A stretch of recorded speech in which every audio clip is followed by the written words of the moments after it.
하나님의 말씀은 로마서 15장 14절에서 16절의 말씀입니다.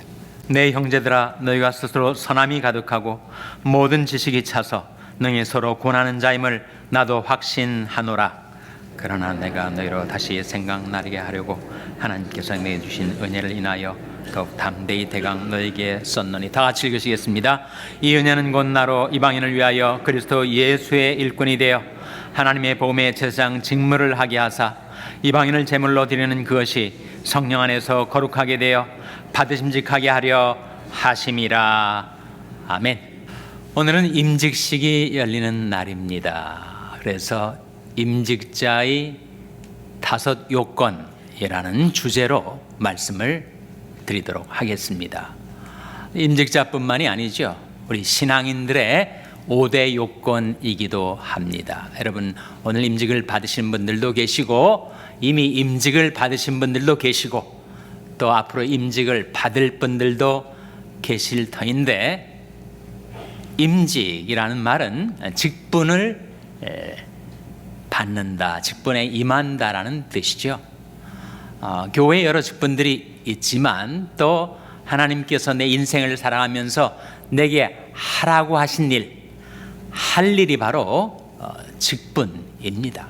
그래서 임직자에게 어떠한 요건이 필요한가, 5가지를 오늘 본 말씀을 통해서 찾아보고자 합니다. 먼저 로마서 15장 14절 말씀 화면에 같이 읽겠습니다. 시작. 내 형제들아, 너희가 스스로 선함이 가득하고 모든 지식이 차서 능히 서로 권하는 자임을 나도 확신하노라. 이 말씀 가운데 2가지가 나오는데, 선함이 가득하고 모든 지식이 차서, 선함과 지식, 그것이 바로 임직자의 2 요건이에요. 첫째로 선함이 나오는데, 선함은 다른 말로 사랑 아니겠습니까? 우리 교인들이 임직자들에게 뭘 바라겠어요? 사랑이 많은 임직자들이 되기를 바라지 않겠습니까? 세상 사람들이 우리 신앙인들을 향해서 뭘 바라겠어요? 우리가 사랑이 많은 사람이 되기를 바라지 않겠습니까? 선함과 사랑은 하나지요. 사랑은 이웃에게 악을 행치 아니하나니 그러므로 사랑은 율법의 완성이니라 하셨어요. 믿음, 소망, 사랑, 이 3가지는 항상 있을 것인데 그 중에 제일은 뭐라고요? 그 중에 제일은 사랑이라 하셨죠.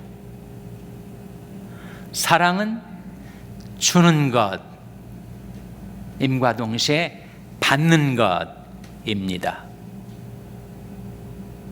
내가 누군가를 사랑하면 그에게 주고 싶어 하게 돼요. 하나님이 우리를 이처럼 사랑하사 독생자를 주신 것과 같이 사랑은 주는 것, 사랑하는 사람을 위하여 내 귀중한 것을 주게 됩니다. 또한 사랑은 받는 것,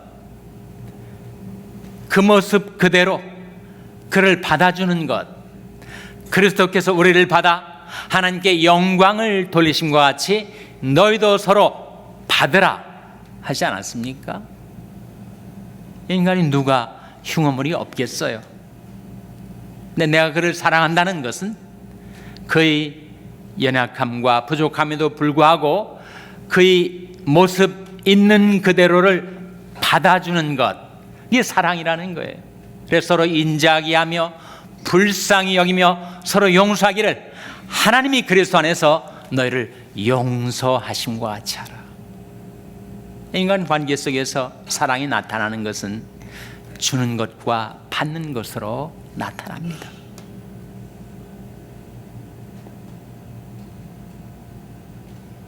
깨어 믿음에 굳게 서서 남자답게 강건하여라. 너희 모든 일을 사랑으로 행하라.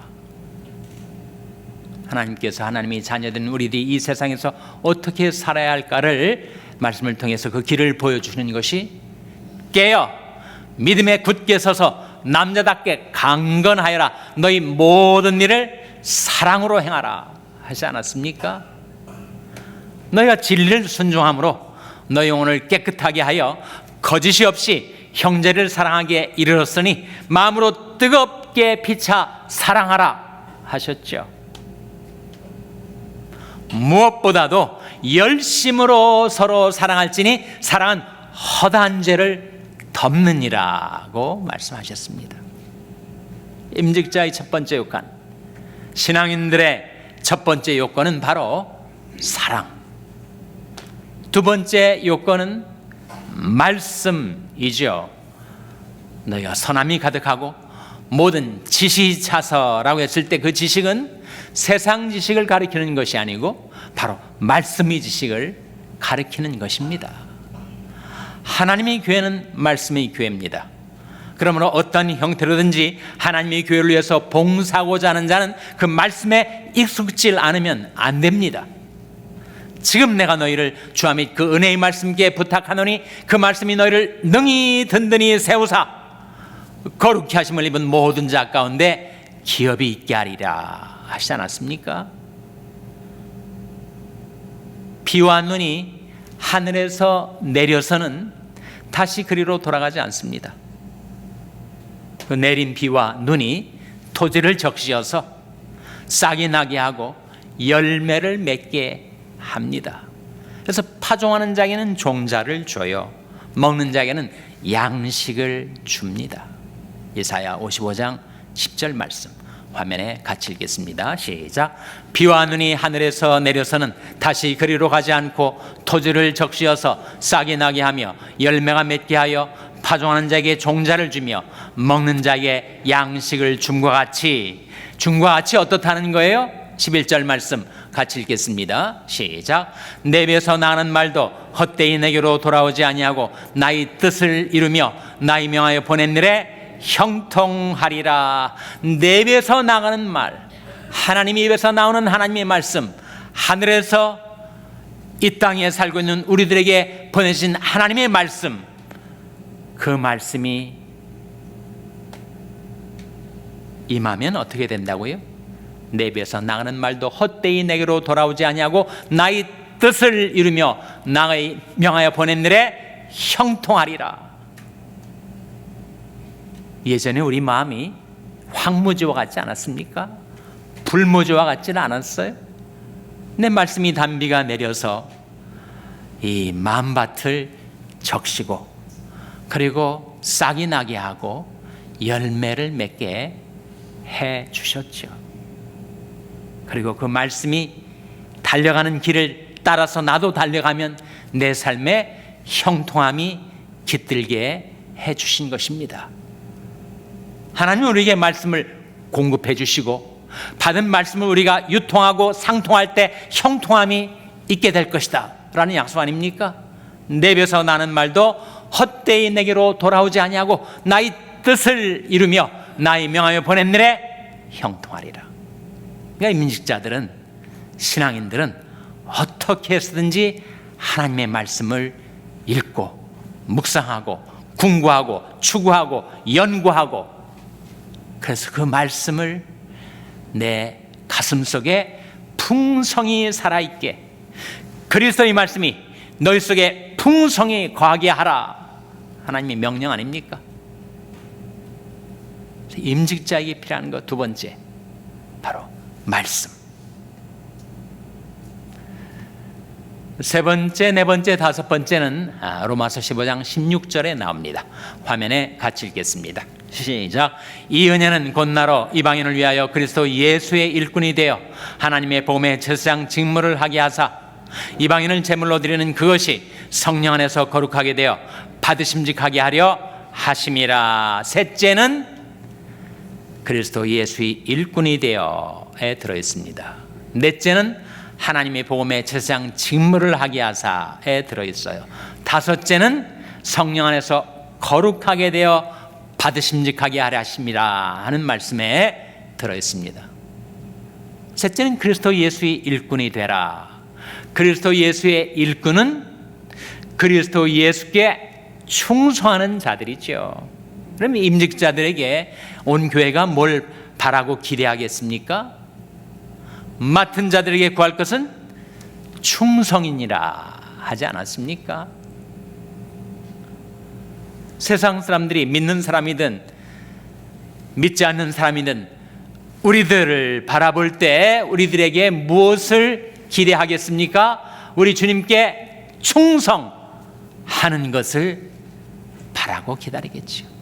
나를 능하게 하신 그리스도 예수 우리 주께 내가 감사함은 나를 충성되이 여겨 내게 직분을 맡기심이니. 주님께서 우리에게 직분을 맡기신 것은 주님이 우리를 충성되이 여기셔서입니다. 여러분이 세상에서 무언가 할 일을 맡으신 분은 여러분이 이것을 충성되이 감당할 것으로 기대하고 맡겨주는 거죠. 특별히 임직자들은 교회 안에서 다른 성도들을 섬기는 자들인데 그들을 향한 하나님의 말씀이 이렇게 나타납니다. 너희 중에 있는 하나님이 양무리를 치되 부득이함으로 하지 말고 오직 하나님의 뜻을 조차 자원함으로 하며 더러운 일을 위하여 하지 말고, 더러운 일하는 것은 더러운 이익을 말합니다. 더러운 일을 위하여 하지 말고 오직 즐거운 뜻으로 하며 맡기운 자들에게 주장하는 자세를 하지 말고 오직 양무리의 본이 되라. 임직자들은 자칫 자기도 모르는 사이에 그 마음이 자고해져서 사람들 앞에 자기를 주장하는 자세로 사람들 앞에 군림하려 하기가 쉽습니다. 조심하라는 거죠. 맡은 자들에게 주장하는 자세를 하지 말고 오직 양무리의 본이 되라. 그리하면 목자장이 나타나실 때 시들지 아니하는 영광의 면류관을 얻으리라. 벌하신 주님께서 우리에게 나타나셔서 이르시는 말씀, 내가 죽도록 충성하라. 그러면 생명의 면류관을 내게 주리라 하셨습니다. 임직자들에게 그리고 우리 신앙인들에게 필요한 것은 바로 충성이죠. 넷째로 하나님의 복음에 제사장 직무를 하게 하사. 우리가 하나님의 복음에 제사장이라고 하시지 않습니까? 우리가 제사장인가? 오직 너희는 택하신 족속이요 왕같은 제사장들이요. 이게 만민 제사장 설 아닙니까? 우리 모든 크리스찬들은 다 제사장들이에요. 제사장의 직무가 뭐죠? 제사장은 뭘 하는 사람들입니까? 제사장은 하나님께 제물을 드리는 자들이죠. 제사를 드리는 자들 아닙니까? 우리가 하나님께 어떤 제물, 어떤 제사를 드릴 수가 있습니까? 바로 기도의 제사, 찬미 제사 아닙니까? 우리 하나님께 다른 것 드릴 수 없어도 우리는 기도할 수 있습니다. 그리고 찬미 제사를 드릴 수가 있어요.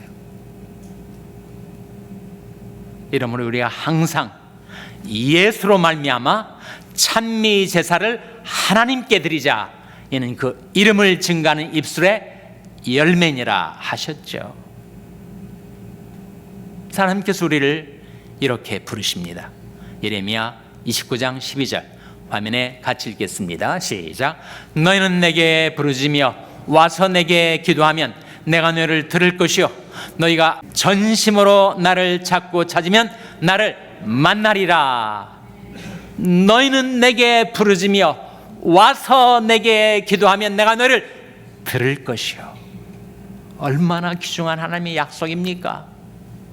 우리가 하나님 앞에 나와서 하나님께 부르짖으면 하나님께서를 들으시겠다고, 그리고 우리가 전심으로 하나님을 찾고 찾으면 우리를 만나 주시겠다고 약속하지 않았습니까? 그것이 제사장이 할 일이에요. 오직 너희는 왕같은 제사장들이요 하셨는데, 우리를 그렇게 존귀한 제사장으로 만들어 주신 하나님 앞에 우리 직무, 그것은 기도를 쉬지 않는 것, 늘 찬미 제사를 하나님께 드리며 살아가는 것.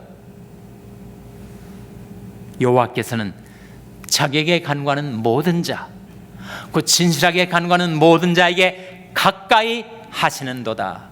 저는 자기를 경외하는 자의 소원을 이루시며 저희 부르심을 들으사 구원하시리로다.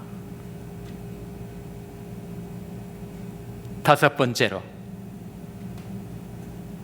임직자의 요건, 신앙인의 요건은 바로 성령 아닙니까?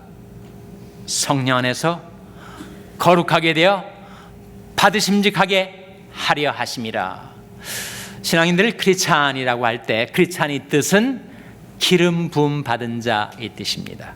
원래 그리스도, 크라이스트 역시 기름 부음 받은 자, the anointed인데 우리 크리스찬들도 작은 기름 부음 받은 자들입니다. 그리스도께서 기름 부음을 받으셨고 그리스도에게 속한 우리들도 기름 부음을 받았는데 그 기름이 뭘 가리키죠? 뭘 가리킵니까? 바로 성령을 가리키죠. 성령을. 하나님이 나사렛 예수에게 성령과 능력을 기름 붓듯 하셨음에 저가 들어다니시며 착한 일을 행하시고 마귀 들린 모든 자를 고치셨으니 이는 하나님이 함께 하셨습니다 하신 말씀대로 우리가 성령의 기름 부음을 받으면 우리도 주님을 따라 두루다니며 착한 일을 행하게 되고 마귀에 눌린 자들을 고쳐줄 수 있게 됩니다. 근데 어떻게 성령을 받을 수가 있다고요? 사람이 하나님과 생판 아무런 상관이 없었던 사람이 어떻게 성령을 받을 수가 있는가? 그 약속이 사도행전 2장 38절에 나와요. 화면에 한번 같이 읽겠습니다. 시작. 베드로가 가로되 너희가 회개하여 각각 예수 그리스도의 이름으로 세례를 받고 죄 사함을 얻으라. 그리하면 성령을 선물로 받으리니. 어떻게 성령을 선물로 받는다고요? 너희가 회개하여 각각 예수 그리스도의 이름으로 세례를 받고 죄 사함을 얻으라. 그리하면 성령을 선물로 받으리니. 하나님과 아무런 관련이 없었던 생짜배기와 같은 우리가 어떻게 기름 부음을 받는가, 성령을 선물로 받게 되는가? 하나님께로 회개하고 돌아와서 하나님이 우리를 위해서 보내신 구세주 예수 그리스도를 믿을 때 그 회개와 믿음으로 성령을 선물로 받게 되는 거죠. 성령이 우리에게 임하시면 그 성령은 우리를 영영히 떠나지 않으십니다. 하나님이 우리와 세운 언약이 그러하지 않았어요? 나와 너희와 세운 언약이 이러하다. 네 위에 있는 나의 신과 내 입에 둔 나의 말이 이제부터 영영토록 내 입에서와 내 후손의 입에서와 내 후손의 후손의 입에서 떠나지 아니하리라.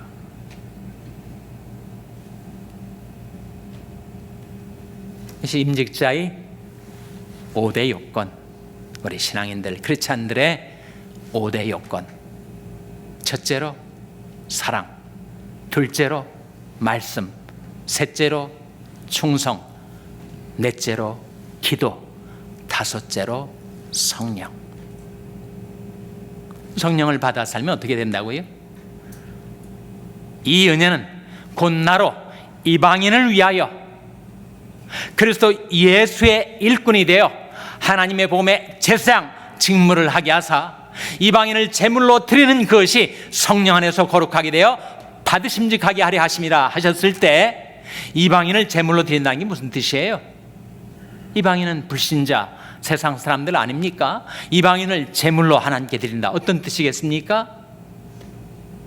예전에 우리처럼 하나님과 아무런 상관이 없이 살아가는 이 세상 사람들, 세상에 소망도 없이 하나님도 없이 살아가는 사람들에게 우리가 복음을 전해서 그들이 구원을 받고 그들이 하나님의 백성으로 돌아오게 되는 것, 그것이 이방인을 제물로 드리는 것이라 하는 거예요. 이것은 힘으로도 능으로도 인간의 어떤 노력과 재능으로도 되지 아니하고 오직 나의 신으로 되느니라, 성령으로 되는 역사지요. 그래서 이방인을 제물로 드리는 것이 성령 안에서 거룩하게 되어 받으심직하게 하려 하심이라. 그것을 위해서 우리에게 하나님이 무한량의 은혜를 공급해 주십니다. 하나님이 보내신 이는 하나님의 말씀을 하나니 이는 하나님이 한량없이 성령을 주심이라 하는 말씀대로입니다. 하나님께서 저와 여러분에게 은혜를 공급해 주시고 성령으로 충만케 해주셔서 이방인을 제물로 바치고 구원받은 영혼들을 하나님께 구령의 열매를 바치고 그리고 은혜의 결실을 하나님께 바치며 살아가는 여러분 한 분 한 분 되시기를 주님의 이름으로 축원합니다. 기도하시겠습니다.